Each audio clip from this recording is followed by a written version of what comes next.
तो आइए हम लोग संवरक नियम के बाद अब देखते हैं क्रम विनिमेयता मीन्स कम्यूटेटिव लॉ। अब इसमें भी वही चारों संख्याओं का को देखेंगे पूर्ण संख्या पर।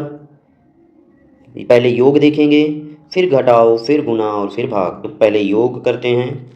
योग का मतलब इंग्लिश में एडिशन। अब इसमें देखेंगे कि क्या दो संख्याओं का योग करने पर हर स्थिति में पूर्ण संख्या आती है। तो जोड़ते हैं। जैसे हमने 5 में 7 जोड़ा तो आया 12। अगर हम 7 में 5 भी जोड़ते हैं तब भी आता है 12। तो क्रम विनिमय मतलब कि अगर उन संख्याओं को जोड़ने पर फिर उसका उल्टा भी जोड़ने पर दोनों स्थिति में पूर्ण संख्या आती है तो वो क्या हो जाएगा, क्रम विनिमय नियम।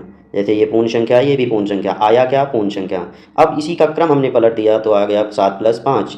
अब 7 भी पूर्ण संख्या, 5 भी पूर्ण संख्या तो आया 12।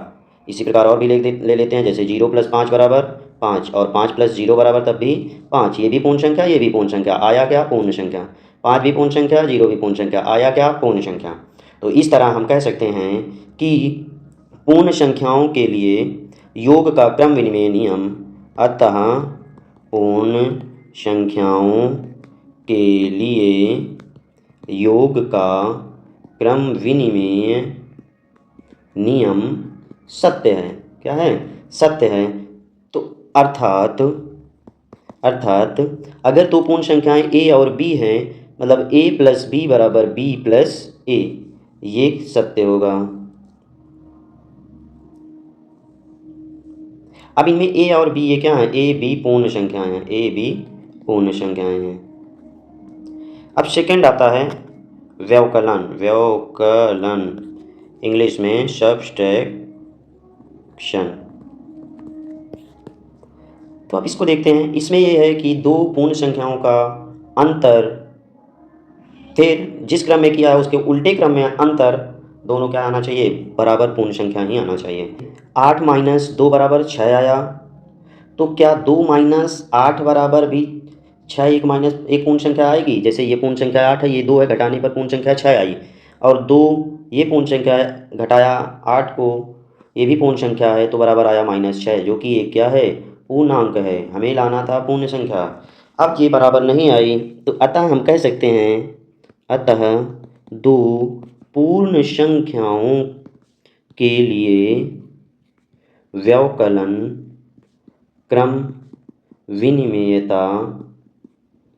विनिमेयता सत्य नहीं है। सत्य नहीं है मतलब a - b does not equal b - a। जहाँ a और b क्या हैं, ये पूर्ण संख्याएं हैं। अब नेक्स्ट है ऐसे ही तीसरा नंबर हो जाएगा गुणन। इसका मतलब होता है मल्टीप्लिकेशन। अब इसमें देखते हैं गुणन में कि दो पूर्ण संख्याओं का गुणा, फिर उनका क्रम पलटने पर भी गुणा पूर्ण संख्या और उसी के बराबर आता है कि नहीं, ये देखते हैं। तो जैसे 6 × 3 = 18 और 3 × 6 = ये भी क्या, 18। तो 6 एक पूर्ण संख्या, 3 एक पूर्ण संख्या, बराबर 18 भी ये क्या है, पूर्ण संख्या। 3 एक पूर्ण संख्या, 6 एक पूर्ण संख्या, जो आया वो भी क्या है, पूर्ण संख्या। फिर इसी प्रकार और भी उदाहरण ले सकते हैं। जैसे 5 × 1 = 5, 1 × 5 = 5। ये सभी क्या हैं, पूर्ण संख्याएं हैं और बराबर में भी बराबर आ रहा है दोनों के। तो अतः हम कह सकते हैं कि दो पूर्ण संख्याओं के लिए गुणन क्रम विनिमेयता सत्य है। क्या है, सत्य। अर्थात अगर दो पूर्ण संख्याएं a और b हैं, उनका गुना बराबर उनके क्रम को उल्टा कर दिया जाए, b × a के बराबर होता है। तो a × b = b × a, जहाँ a और b क्या हैं, ये पूर्ण संख्याएं हैं, पूर्ण संख्याएं। फिर इसके बाद अब चौथा है भाग, डिवीज़न। अब भाग में देखते हैं कि क्या दो संख्याओं का भाग फिर उनका उल्टा करने पर क्या समान आता है, पूर्ण संख्या आती है। तो करते हैं, जैसे 4/5, इसको लिखेंगे 4/5। अगर इसका उल्टा कर देते हैं, 5/4 बराबर 5/4। ये पूर्ण संख्या, ये भी पूर्ण संख्या, क्या ये पूर्ण संख्या आई? तो नहीं। ये पूर्ण संख्या, ये भी पूर्ण संख्या, जब क्रम उल्टा किया तो क्या ये पूर्ण संख्या आई? तब भी नहीं आई। तो अतः हम कह सकते हैं, अतः दो पूर्ण संख्याओं के लिए भाग का क्रम विनिमेयता सत्य नहीं है। क्या नहीं है? सत्य नहीं है। अर्थात ए भाग में B does not equal B भाग में ए, जहाँ ए बी क्या है? ये पूर्ण संख्या है।